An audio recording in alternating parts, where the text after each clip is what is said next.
नमस्कार। जय श्री कृष्ण। गजाननं भूतगणादिसेवितं कपित्तजम्बूफलचारुभक्षणम् उमासुतं शोकविनाशकारकं नमामि विघ्नेश्वरपादपङ्कजम्।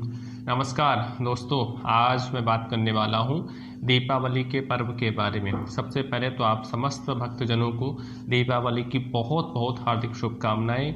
मैं माता रानी से प्रार्थना करता हूं कि आपके घर में लक्ष्मी श्री रिद्धि सिद्धि आपके घर में हमेशा हमेशा वास करें व सुख समृद्धि और ऐश्वर्य की वैमनस्यता भी आपके साथ में हमेशा हमेशा बनी रहे। आज इस कार्यक्रम के माध्यम से मैं तीन महापर्वों को लेकर के मैं बात करने वाला हूं। सबसे पहले तो धनतेरस के बारे में, उसके बाद में आने वाला रहता है नरक चतुर्दशी, तत्पश्चात में जो देव दीपावली होती है उसको लेकर के। तो ये तीन चीज़ें हैं इस कार्यक्रम के माध्यम में मैं बताने वाला हूँ। इस चीज़ को लेकर के मैं बात करने वाला हूँ। इसकी शुरुआत कब से हुई थी और इसकी उत्पत्ति कब हुई थी। विशेष तौर पे धनतेरस के दिन आप कौन सा उपाय, कौन सा टोटका करके अपने घर में श्री या लक्ष्मी जी को आपको वास करवाना है, तो मैं वहाँ उपाय भी बताने वाला हूँ, साथ में उसका महामुहूर्त भी बताने वाला हूँ। साथ में नरक चतुर्दशी के दिन आपको क्या करना है जिसके वजह से आप अपने गुप्त शत्रुओं के ऊपर आप विजय प्राप्त कर सकें। जो नज़र दोष बार बार आपको लग जा रहे उससे बचने के भी महा उपाय। साथ में मैं धन की भी आपको मैं चाबी भी मैं बताने वाला हूँ। ऐसा आपको कौन सा उपाय करें, ऐसे वह कौन सी पोटली है जिसको आप दीपावली के दिन अपने घर में आप बनाते हैं, रखते हैं, वो पूरे साल आपके घर में एक श्री की चाबी के तौर पे रहती और आपके घर में हमेशा हमेशा धन की, कुबेर की, हमेशा हमेशा धन की बारिश होती रहती। तो ये तो रहेंगे हमारे सारी चीज़ को कार्यक्रम वगैरह को लेकर के। साथ में एक चीज़ और बताना चाहूँगा, यदि अगर आप व्यक्तिगत तौर पे अपने जीवन से जुड़ा हुआ किसी भी प्रकार के प्रश्न को लेकर के आप लालायित हैं तो आपको परेशान होने की ज़रूरत नहीं है। नीचे दिए गए हुए नंबरों पे आप हमसे सीधा बात कर सकते हैं। अब मैं बात करूंगा धनतेरस को लेकर के। समुद्र मंथन के दौरान में जब कलश को लेकर के जब देवता और दानों के बीच में जब संघर्ष चल रहा था, उसी दौरान में धन त्रयोदशी जो थी, जिसको हम कहते हैं धनतेरस, जो कार्तिक मास की त्रयोदशी थी, उसी दिन धन्वंतरी भगवान का जन्म हुआ था। वो वहाँ से उत्पन्न हुए थे और वो इसी दौरान में इसी के वजह से ये धनतेरस का महापर्व मनाए जाते हैं। धन्वंतरी मानने की वजह से विशेष तौर पे मान्यता ये रहती है कि आज के दिन अगर आप अपने घर में स्टील वगैरह के पात्र वगैरह को खरीदते हैं तो धन और गुण में भी आपके वो वृद्धि करने का काम करते हैं। इसके साथ में अगर आप आज के दिन कोई वाहन लेते हैं, अगर आज के दिन आप कोई कीमती सामान वगैरह लेते हैं तो वो हमेशा हमेशा बरकत करने का काम करते हैं। हाँ, आज विशेष तौर पे मान्यता ये भी रहती है कि आज के दिन चांदी का सिक्का आप खरीदें जिसपे गणेश जी और लक्ष्मी जी पहले से विराजमान हो, उसको विधिवत तौर पे आप अपने घर में सायंकाल की बेला में आप उनको स्थापित करें और वहाँ पे लाल चुनरी पहले बिछाएं, उस पर विधि विधान के साथ में आप उनका पूजन करें। और आज के दिन धनतेरस के दिन विशेष उपाय जो है ये आपको ये करना है, 5 आपको देसी घी के आपको दिया बना लेना है और सबसे पहले तो आपको धन्वंतरी भगवान का आपको पूजन करना है, क्योंकि दीपावली का जो पर्व होता है 5 दिनों का होता है, वो भी धनतेरस से शुरुआत हो जाती है। और अगर आपको घर में हमेशा हमेशा सुख शांति का वातावरण बनाना है तो आपको धनतेरस के दिन से ही पूजन पाठ की आपको शुरुआत कर देनी चाहिए। अच्छा, इसके साथ में एक चीज़ और भी मैं बताने वाला हूँ कैसे आपको पूजन करना है धनतेरस का। तो आपको विशेष तौर पे ध्यान देना है, सायंकालीन के बेला में 5:35 से 8:10 का ये सायंकालीन का बेला का ये मुहूर्त है। इस दौरान में आप धन्वंतरी भगवान का पूजन कर सकते हैं। गणेश जी और लक्ष्मी जी की आपको स्थापना करना है। फिर चांदी के सिक्के पे विराजमान जो गणेश जी और लक्ष्मी जी रहते, आपको उनको विधिवत तौर पे आपको पूजन करना है, जिसमें आपको खील चढ़ाना है, चूरे का भोग आपको लगाना है, भुरकी का आपको भोग लगाना है। इसके साथ में सफ़ेद बर्फी भगवान को आपको चढ़ाना है। अब इसके बाद में मान्यता ये है कि आपको 5 देसी आपको दिए बना लेने हैं और सबसे पहले तो एक जहाँ पे आप पूजन कर रहे होंगे वहाँ पे तो आपको अखंड दीपक जलाना ही जलाना है। इसके बाद में आपको 5 दिए और जला लेने हैं और आपको सबसे पहले उन दियों को वहीं पे पहले आप स्थापित कर लेंगे। स्थापित करने के तत्पश्चात में उन 5 दियों को आपको वहाँ से उठा लेना है और वो भी सबसे पहले आपको अपने मुख्य दरवाजे पे आप रखना है, दोनों तरफ आपको रख देना और वहीं पे हाथ जोड़ करके माता लक्ष्मी जी से प्रार्थना करना है, माता धन्वंतरी भगवान से आपको प्रार्थना करना है कि वो आपके घर में वास करें। विशेष तौर पे आपको 5 आपको देसी घी के आपको दिए लेने हैं और उन दियों को आप सबसे पहले घर में आप उनके पूजन स्थल पे आपको उनको स्थापित कर लेंगे। स्थापित करने के तत्पश्चात में जो आपका घर का जो मुख्य दरवाज़ा है उसके वहीं पे ही आपको एक दाहिने तरफ एक बाएं तरफ दोनों तरफ आप रख करके उसको जला देना है और वहीं पे प्रार्थना करना है धन्वंतरी भगवान से और लक्ष्मी जी से, रिद्धि सिद्धि जी से कि आपके घर में वो हमेशा हमेशा वास करें। उसके बाद में आपको वो 2 दिया तो आपने वहाँ पे रख दिया। उसके बाद में आपको एक दिया आपको जाना है तुलसी के पेड़ पे, तुलसी के पौधे पे आपको वहीं पे आपको आरती करना है। आरती करने के तत्पश्चात पे वहाँ पे जो शनि महाराज का जो शमी वृक्ष होता है, शमी वृक्ष के पास में भी आपको एक दिया को जला देना है, जहाँ पे मान्यता ये रहती है कि वो न्याय के वो राजा रहते हैं। तो एक दिया आपको वहाँ पे जला देना है और एक दिया आपको विशेष तौर पे जो घर का जो बीच आंगन होता है उस आंगन में आपको जला देना है। तो ये तो रहा विशेष तौर पे धनतेरस के बारे में। आशा करता हूँ कि आप अगर इस वीडियो को पूरा देखेंगे तो निश्चित तौर पर आपको समझ में आ पाएंगे कि हाँ धनतेरस का महत्व क्या है, धनतेरस के दिन कैसे पूजन करनी चाहिए। अब मैं बात करूंगा आगे नरक चतुर्दशी के बारे में, जो कि छोटी दीपावली के नाम से भी जाना जाता है। हाँ, आज के दिन विशेष तौर पे मान्यता ये रहती है कि आज के दिन व्यक्ति यम की पूजन करते हैं। यम की अगर आप पूजन करते हैं तो वो आपके जीवन में जो दुर्घटना होती हैं, आकस्मिक तौर वाली जो घटना वगैरह होती हैं, उनसे आपको हमेशा हमेशा यम आपकी रक्षा करते हैं। आज के दिन मान्यता ये रहती है कि जब आप सुबह सबसे पहले आप उठें तो नहाने के टब में थोड़े से काले तिल डाल करके आप जरूर स्नान करें। इसके साथ में आज आपको नहाने से पहले आपको थोड़ी अपटन बना लेनी चाहिए और अपटन बनाने के साथ में आपको पूरे शरीर में आपको उससे मसाज करना चाहिए और मसाज करने के तत्पश्चात में आपको स्नान करना चाहिए।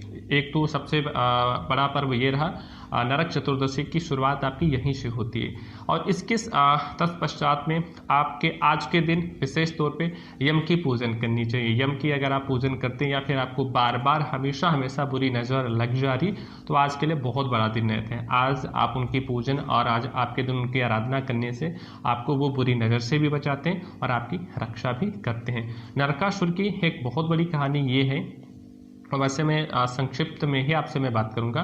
नरकासुर की विशेषता ये कि आज के दिन ही भगवान कृष्ण जी ने नरकासुर नामक का एक राक्षस था, उसका उन्होंने संहार किया था और उन्हीं के चंगुल से लगभग 16,000 जो कन्याएं थी जो उसके गिरफ्त में थी उनको वहां से छुटाए थे और उसके तत्पश्चात में भगवान कृष्ण जी ने समस्त गोपियों से उन्होंने विवाह वगैरह किया था।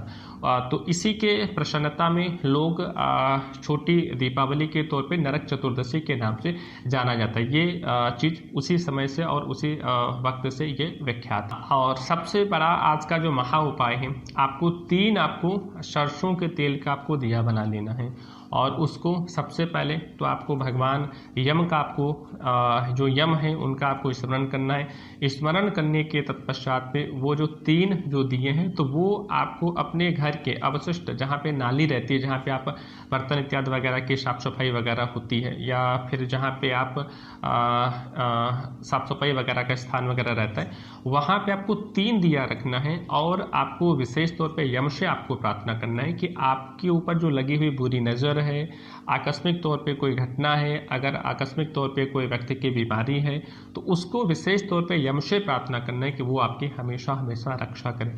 ये टोटका करने से पूरे के पूरे साल आपके यम आपकी हमेशा हमेशा रक्षा करते हैं और नरक चतुर्दशी के तौर पे जो आपके जीवन के अवशिष्ट जो आकस्मिक घटना या फिर बुरी भला वगैरह की जो चीज़ें वगैरह होती हैं उससे आपको हमेशा हमेशा बचाने में मदद आपको मिलती है। अब मैं बात करूँगा जो महापर्व है, जो दीपावली के नाम से पर्व को जाना जाता है। अब इसके बारे में इसकी मैं विशेषता के बारे में मैं बात करूंगा।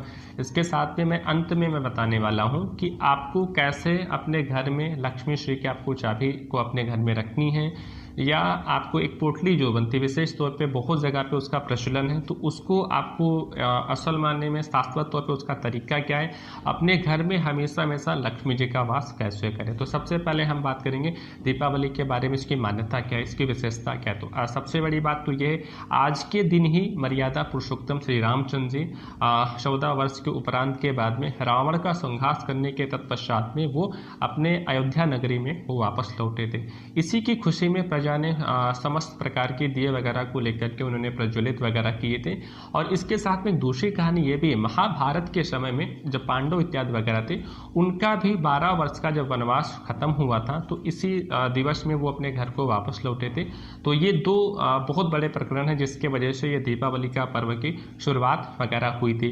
अच्छा, तीसरी सबसे बड़ी विशेषता ये है कि कार्तिक अमावस्या के दिन जब समुद्र मंथन हो रहा था, समुद्र मंथन में एक मान्यता ये रहती है कि जब कोई भी किसी भी प्रकार की जब कोई शुभ चीज़ होती तो उसके साथ में अवगुण भी आ जाता है। तो जैसे समुद्र मंथन के दौरान में जब अमृत प्राप्ति को लेकर के देवता और दानव के बीच में जब बहुत बड़ा एक संघर्ष चल रहा था, तो उसी दौरान में अमृत की जब प्राप्ति हो चुकी थी, तो सिलसिला ये चल रहा था कि अमृत को लेकर के उसमें लड़ाई शुरू हो गई थी कि मुझे पान करना है, मुझे पान करना है। तो उसी के दौरान में हुआ क्या था कि माता लक्ष्मी जी भी अमावस्या के दिन भी उत्पन्न हुई थी।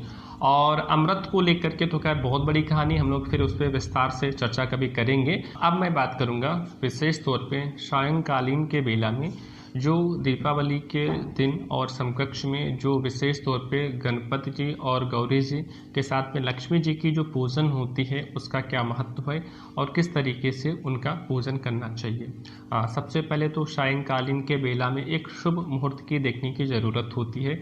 वैसे अमावस्या होती है तो रात्रि प्रधान माना जाता है, तो विधिवत तौर पे पहले आप अपने घर को साग सज्जा करने के उपरांत में समस्त प्रकार के आप दीप वगैरह को आप प्रज्वलित वगैरह कर लेते हैं। उसके बाद में अपने पूजन स्थल पे आप पहुंचते हैं, बहुत अच्छी तरीके से सारे फल सारी सामग्री वगैरह को बहुत अच्छी तरीके से आप सजा लेते हैं और वहीं पे मिट्टी से बने हुए गणेश जी और लक्ष्मी जी की आप स्थापना करते हैं।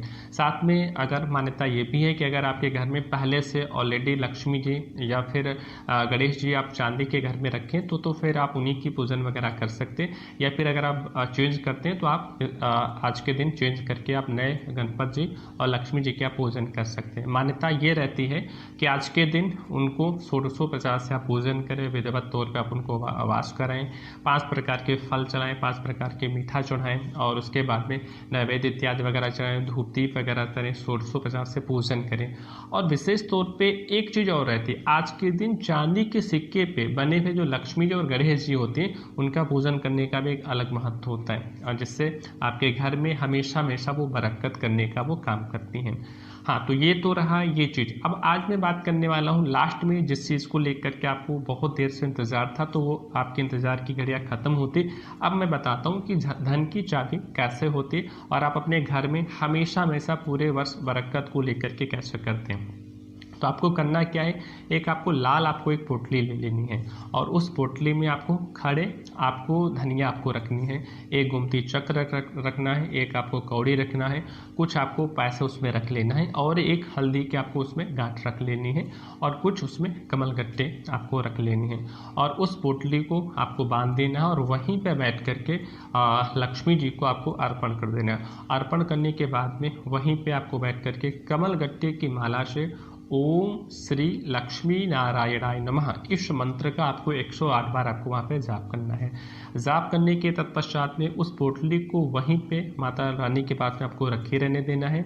उसके 24 घंटे के बाद में उसको वहाँ से उस पोटली को आपको उठा लेना है और जो धन का जो भंडार है उसको उसमें आपको रख देना है, फिर अपने तिजोरी में रख देना है। ध्यान बस ये देना है कि जैसे आपने इस साल उसमें कुछ पैसा डाल करके आपने रखा, तो वो पैसा आपको जब नया साल आएगा तो उसमें से कुछ पैसा आपको निकाल लेना है और जो आप कार्य कर रहे हैं, जो आप बिजनेस कर रहे हैं उसमें आपको लगाना है, जो बरकत करने का वो काम करता है। तो आपको इस चीज़ का विशेष तौर पे आपको ध्यान देने की ज़रूरत है। आशा करता हूँ मेरी दी गई हुई जानकारी आपको अच्छी लगी हो, तो हमारे चैनल को लाइक करें, शेयर करें व सब्सक्राइब करें। हम फिर मिलेंगे कुछ विशेष कुछ रोचक जानकारी के साथ में। तब तक के लिए नमस्कार, जय श्री कृष्णा, राधे राधे।